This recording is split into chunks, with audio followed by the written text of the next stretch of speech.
Hello everyone, this is Kevin from Hidden Hill Skills, and in today's video, we're gonna catch up a little bit. I know I've been gone for a while. Yeah, I just kinda wanna let you guys know what's been going on in my life and why I haven't been on YouTube as much and kind of what's to come in the future. So without further ado, let's get into it. So one thing that I've done between my last video and this one was after I finished my power rack, I changed out the lights in this room and switched them over to LED lights. I also added a couple lights on a different switch. I didn't really film much of that because a lot of the work was done in the attic in a lot of low light conditions, and I didn't think the video would be very interesting. There's already some DIY videos on how to do that stuff, and I can't really explain it much better than those people. And so I watched some of those videos, followed their recommendations, and yeah, I installed some lights in here to get a lot better lighting, and then in the future, we should be able to do some videos in here that has, slightly better lighting. So I have a little bit more flexibility, a little more control over the lights in this room. And yeah, that was one project that I knocked out. The other thing that I'm still finishing up is back when I redid this room and I took out the ceiling fan. Yeah, that. Well, I left a hole in the ceiling and I'm working on patching it up, and I'll show you some B-roll of kind of how I did that. Again, it's a pretty simple job. It's something I've never done before, but relatively simple. I just kind of got a patch kit. I got some spare drywall. I cut it to fit the hole. Instead of matching the circle up there, I could have cut a square up there and then put the square in. And I think with the patch kit that I bought, I didn't even need spare drywall. I could have just used the patch kit because it has like a wax paper that would cover the hole. But I didn't know that until after I read the instructions. So what I ended up doing was I added a bunch of plaster and then sprayed some texture over it until it matched. Now finally the ceiling in this room is completely done. So the next thing that happened in our lives is we ended up getting a small old sailboat. We took it out for its maiden voyage, and we ended up breaking it before we even got in the water. So I'll tell you more details about that in a future video, but after we got it fixed, we sailed around a couple times, had a lot of fun, and then it broke again.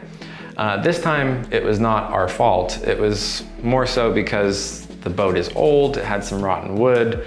Again, I'll go into more details later, but it was a lot more involved of a fix that kind of went along with what broke on that instance. And so that will definitely make its way into future videos. That's a project that's kind of been ongoing between myself, my father-in-law, and my wife. We've made some good progress for sure. I'll show you some footage so that you can kind of get a glimpse of what's been going on with that, but we will, go take a deeper dive into fixing up that old sailboat. And I think when we bought it, we kind of knew it might have issues because of how old it was.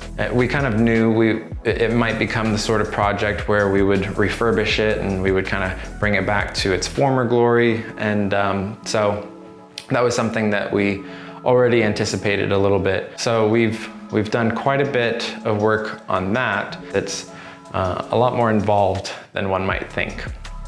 But if anyone's had a boat, they should know that yeah, boats come with a lot of problems, and their fixes are always a lot more involved and a lot more expensive than you originally anticipate. So we're getting to experience all the joys of that. But yeah, after we kind of had a few sailing adventures and then broke the sailboat, we went on a long vacation, and we went to Portugal for 3 weeks. So that was a lot of fun. I really enjoyed that. I'm a quarter Portuguese, and so everything felt really familiar. The culture was really, really cool to experience, and we hit Lisbon and Porto, and then spent like a week at the beach. So we had a lot of fun during our travels to Portugal. Highly recommend it. The next thing was kind of did some regular homeowner sort of stuff. Had some work to do around the property, took out some bushes, trimmed some trees, moved branches, put it all in the truck, and went to the landfill and did a green waste dump. We also had some more trash around the property to kind of clean up, did some spring cleaning, got rid of a couch, etc. So we loaded up the truck again and went on a separate weekend and got rid of a bunch of garbage. That stuff's not really exciting, but you know, we all have to do it. And so obviously I didn't film any of that, but that was something that took up a couple weekends. One thing that I forgot to mention before our vacation is that we got a tractor. And so we've got about 5 acres and we're gonna do some regrading and some graveling, and we're gonna do a whole bunch of stuff that requires a tractor. And so it was definitely the right tool for the jobs that we have coming up in the future, different projects we have planned. And so we saved up, got a tractor, super excited about it. I actually bought it from my dad.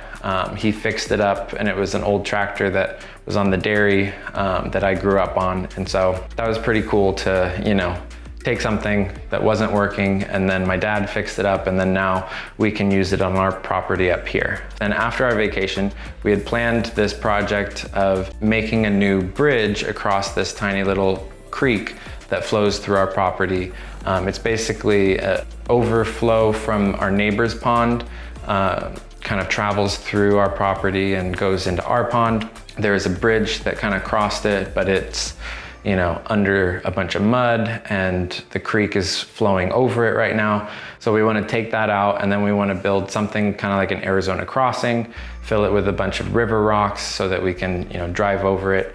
And anyways, I was doing a test drive with the tractor across the bridge and back, but when I came back, I did not go on the bridge. I wanted to see if I could make it through not going on the bridge, and that was foolish of me. And yeah, we got the tractor stuck in the little creek, and it took the entire day to dig it back out. And anyways, I'll show you some footage of what happened on that day, but it was quite the adventure trying to get the tractor out of the creek. And I'm sure any of you who might have a tractor, you've probably gotten it stuck before.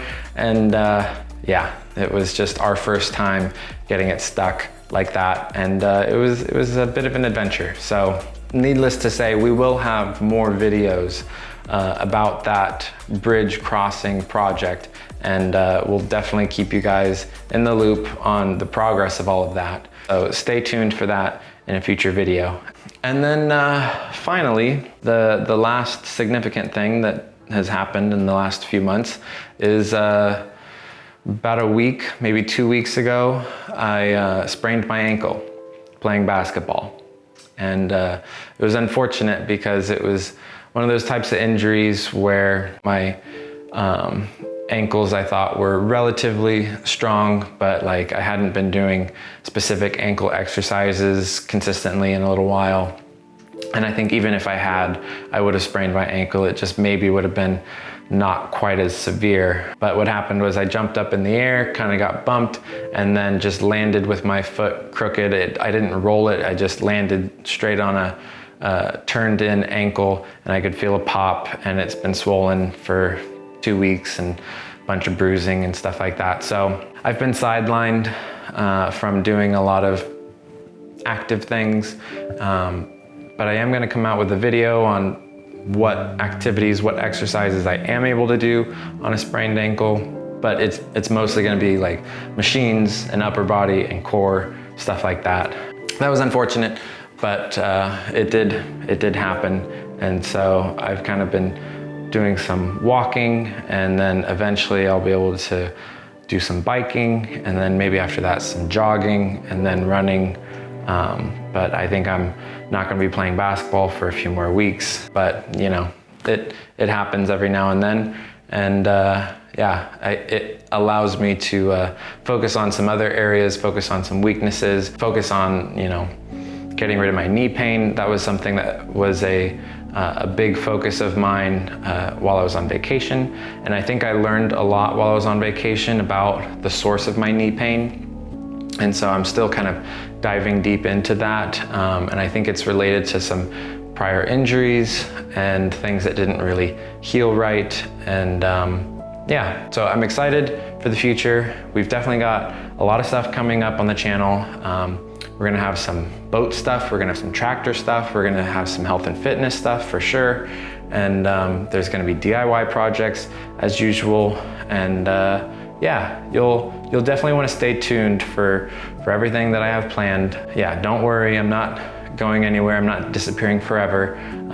But I did take a little bit of a break, and yeah, I'm ready to get back into it. So that's what I've been up to. Feel free to leave me a comment down below, tell me what you've been up to. And if you haven't liked this video, please hit the like button, subscribe if you haven't already, and I will see you guys in the next video. Have a good one.